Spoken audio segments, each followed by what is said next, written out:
Hi, അസ്സലാമു അലൈക്കും. പുതിയൊരു വീഡിയോയിലേക്ക് സ്വാഗതം. ഇന്ന് വന്നിട്ടുള്ളത് വെറും 10 മിനിറ്റിനകം നമുക്ക് ഉണ്ടാക്കിയെടുക്കാൻ പറ്റിയിട്ടുള്ള ഉണ്ണിയപ്പത്തിൻ്റെ റെസിപ്പി ആയിട്ടാണ്. അരി ഒന്നും കുതിർത്ത് വയ്ക്കാതെ വേഗത്തിൽ ഉണ്ടാക്കിയെടുക്കാൻ പറ്റും. അപ്പോൾ ഈ വീഡിയോ കണ്ടുകൊണ്ടിരിക്കുന്ന സമയത്ത് വീഡിയോ നിങ്ങൾക്ക് ഇഷ്ടമാവുകയാണെങ്കിൽ ഒന്ന് ലൈക്ക് ചെയ്തേക്കണേ. ഉണ്ണിയപ്പം റെഡിയാക്കാനായിട്ട് ഞാനിവിടെ 1 കപ്പ് അരിപ്പൊടി എടുത്തിട്ടുണ്ട്. നമ്മൾ ഇടിയപ്പത്തിനും അരിപ്പത്തിരിക്കൊക്കെ എടുക്കുന്ന ആ ഒരു പൊടിയാണ്. അതിലേക്ക് 1/2 കപ്പ് മൈദയാണ് ചേർക്കുന്നത്. അപ്പോൾ നിങ്ങൾക്ക് മൈദ ചേർക്കാൻ താല്പര്യമില്ലെങ്കിൽ ഇതിന് പകരമായിട്ട് ഗോതമ്പ് മാവ് വേണമെങ്കിലും ചേർത്ത് കൊടുക്കാം. ഇനി ഇതിലേക്ക് ഒന്ന് ക്രിസ്പി ആയിട്ട് കിട്ടാൻ വേണ്ടിയിട്ട് 2 ടേബിൾ സ്പൂൺ റവ ചേർത്ത് കൊടുക്കാം.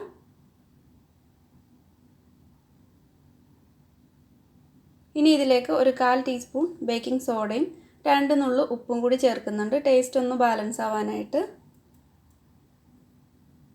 എല്ലാം കൂടെ നന്നായിട്ടങ്ങ് മിക്സ് ആക്കിയെടുക്കാം.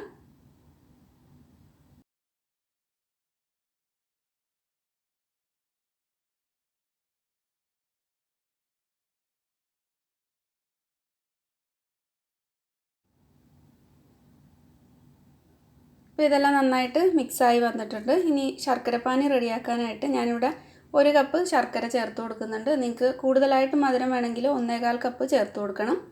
1/2 കപ്പ് വെള്ളം ചേർത്തിട്ട് ഇതൊന്ന് നന്നായിട്ട് തിളപ്പിച്ച് ഒന്ന് അലിയിച്ചെടുക്കാം.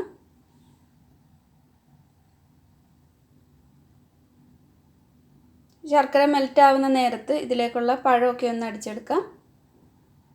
മിക്സിയുടെ ചെറിയ ജാർ എടുത്തിട്ടുണ്ട്. ഇതിലേക്ക് ഇനി പഴം ചേർത്ത് കൊടുക്കാം. അപ്പോൾ എനിക്ക് പാളയംകോടൻ പഴം കിട്ടിയിട്ടില്ല. അതിന് പകരം ഞാനിപ്പോൾ ഇതുപോലുള്ള ഒരു പഴമാണ് എടുക്കുന്നത്. അതിൻ്റെ ഒരു 1/4 ഭാഗത്തോളം ചേർത്ത് കൊടുക്കുന്നുണ്ട്.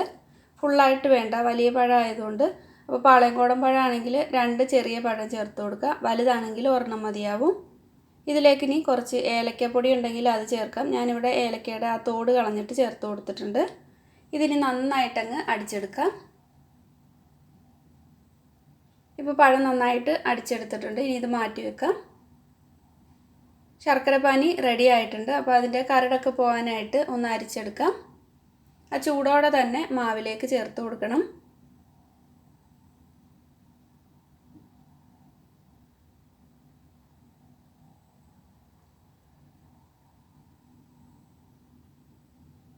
അരിച്ചെടുത്ത ആ ശർക്കരപ്പാനി മാവിലേക്ക് ചേർത്ത് കൊടുത്തിട്ട് ഉടനെ തന്നെ നന്നായിട്ട് മിക്സാക്കി കൊടുക്കണം.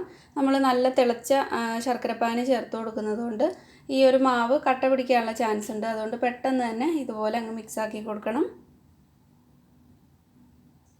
ഇതിലേക്കിനി വെള്ളം കൂടെ ചേർത്തിട്ട് നന്നായിട്ട് മിക്സ് ചെയ്തെടുക്കാം. നിങ്ങളെടുക്കുന്ന മാവിൻ്റെ ഇതനുസരിച്ചിട്ട് വെള്ളത്തിലും വ്യത്യാസം ഉണ്ടാവും. അപ്പോൾ നോക്കിയിട്ട് കുറേശ്ശെ ചേർത്തിട്ട് മിക്സാക്കി എടുത്താൽ മതി.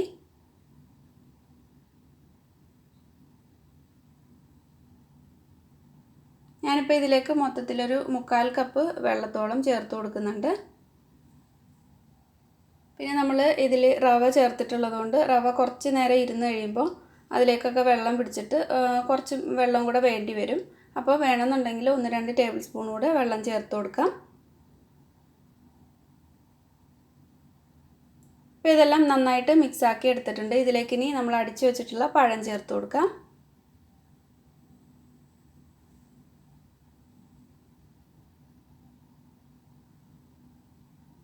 നല്ലപോലെ അങ്ങ് മിക്സാക്കി എടുക്കാം.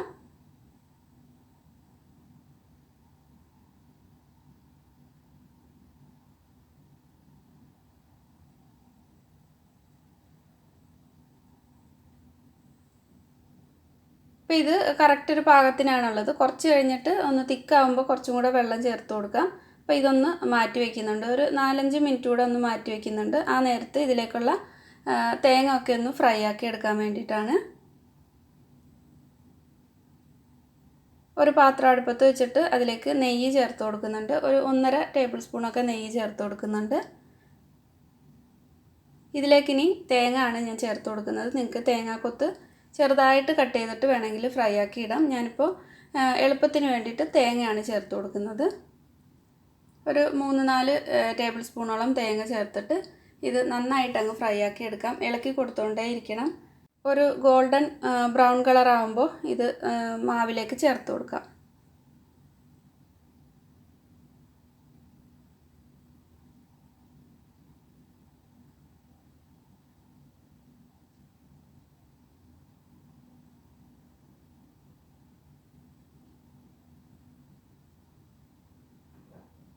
അപ്പോൾ ഇത് കുറച്ച് കളറൊക്കെ ഒന്ന് മാറി വന്നിട്ടുണ്ട്.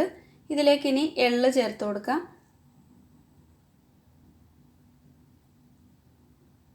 എള്ള് ചേർത്തിട്ട് ഒന്ന് പൊട്ടി വരുമ്പോൾ തന്നെ ഇത് മാവിലേക്ക് ചേർത്ത് കൊടുക്കാം.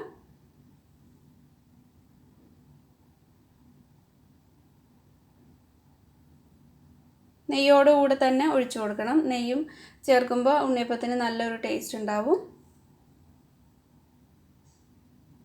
എല്ലാം നന്നായിട്ട് അങ്ങ് മിക്സ് ആക്കി എടുക്കാം.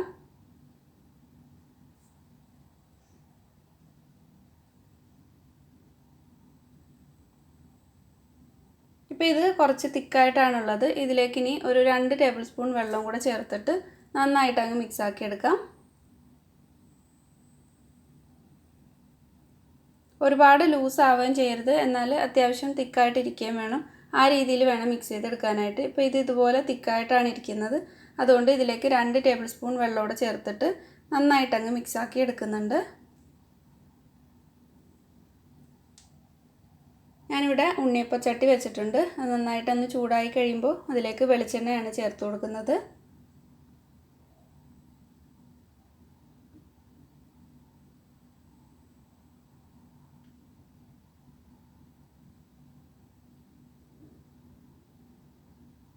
എണ്ണ നന്നായിട്ടൊന്ന് ചൂടായി കഴിയുമ്പോൾ ഒരു മീഡിയം ഫ്ലെയിമിൽ വെച്ചിട്ട് ഇത് മാവ് കോരി ഒഴിക്കാം. ഇപ്പോൾ എണ്ണ നന്നായിട്ട് ചൂടായിട്ടുണ്ട്. ഈ ഒരു കുഴി ഫുള്ളായിട്ട് മാവ് ഒഴിക്കരുത്, ഒരു പകുതി ഭാഗം മാത്രം ഒഴിച്ചാൽ മതിയാവും.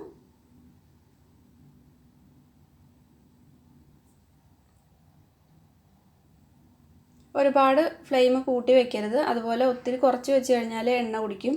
അതുകൊണ്ട് ഒരു മീഡിയം ഫ്ലെയിമിൽ വെച്ചിട്ട് വേണം ഇത് ചെയ്തെടുക്കാനായിട്ട്. കൂട്ടി വെച്ച് കഴിഞ്ഞാൽ ഇതിൻ്റെ ഉള്ളൊന്നും കുക്കാവാതെ ഇരിക്കും. അതുകൊണ്ട് നോക്കിയിട്ട് ഫ്ലെയിം അഡ്ജസ്റ്റ് ചെയ്ത് വെക്കണം. ഒരു സൈഡാവുമ്പോൾ ഇതുപോലുള്ള ഒരു സ്ക്യൂവറോ അല്ലെങ്കിൽ നമ്മൾ പപ്പടം കുത്തിയൊക്കെ വെച്ചിട്ട് ഇതുപോലെ ഒന്ന് മറിച്ചിട്ട് കൊടുത്താൽ മതി.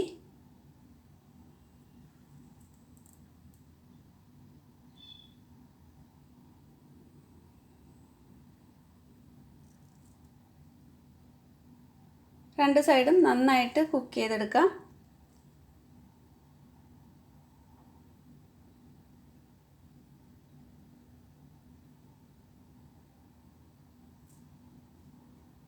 പെട്ടെന്നൊക്കെ ഉണ്ണിയപ്പം ഉണ്ടാക്കി കഴിക്കണമെന്ന് തോന്നിക്കഴിഞ്ഞാൽ ഈ രീതിയിൽ ചെയ്ത് നോക്കിയാൽ മതി. നല്ല ഈസിയാണ്. ഒരു 10 മിനിറ്റ് കൊണ്ട് നമുക്ക് ഉണ്ണിയപ്പം റെഡിയാക്കി എടുക്കാൻ പറ്റും. പിന്നെ നിങ്ങൾക്ക് കൂടുതലായിട്ട് മധുരം വേണമെങ്കിൽ ഇതൊരു അത്യാവശ്യം മധുരത്തിലാണ് ചെയ്തിട്ടുള്ളത്. ഒരു നല്ല മധുരം വേണമെങ്കിൽ 1.25 കപ്പ് ശർക്കര ചേർത്ത് കൊടുക്കണം. ഞാനിവിടെ 1 കപ്പിലാണ് ചെയ്തിട്ടുള്ളത്. അപ്പോൾ ആദ്യം ഇട്ടതെല്ലാം നന്നായിട്ട് വെന്ത് വന്നിട്ടുണ്ട്. അതെടുത്ത് മാറ്റിയിട്ട് അടുത്തത് ഒഴിച്ചു കൊടുത്തിട്ട് ഇതുപോലെ തന്നെ ഫ്രൈ ചെയ്തെടുക്കാം.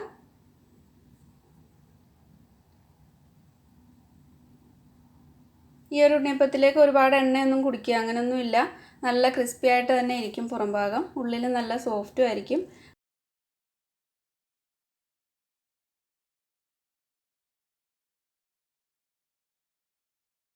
അപ്പോൾ ഇന്നത്തെ ഈ ഒരു ഉണ്ണിയപ്പത്തിൻ്റെ റെസിപ്പി ഇഷ്ടമായിട്ടുണ്ടെങ്കിൽ ലൈക്ക് ചെയ്യാതെയാണ് കാണുന്നതെങ്കിൽ ഇപ്പോൾ തന്നെ ഒന്ന് ലൈക്ക് ചെയ്തേക്കണേ. അതുപോലെ സബ്സ്ക്രൈബ് ചെയ്യാത്തവരാണെങ്കിൽ മറക്കാതെ തന്നെ സബ്സ്ക്രൈബ് ചെയ്യുക. നിങ്ങളുടെ ഫാമിലിക്ക് ഫ്രണ്ട്സിനൊക്കെ ഒന്ന് ഷെയർ ചെയ്ത് കൊടുക്കുന്ന ആരും മറന്നു പോകരുതേ. ഇതുപോലെ തന്നെ ബാക്കിയുള്ള ഉണ്ണിയപ്പം എല്ലാം റെഡിയാക്കി എടുക്കാം.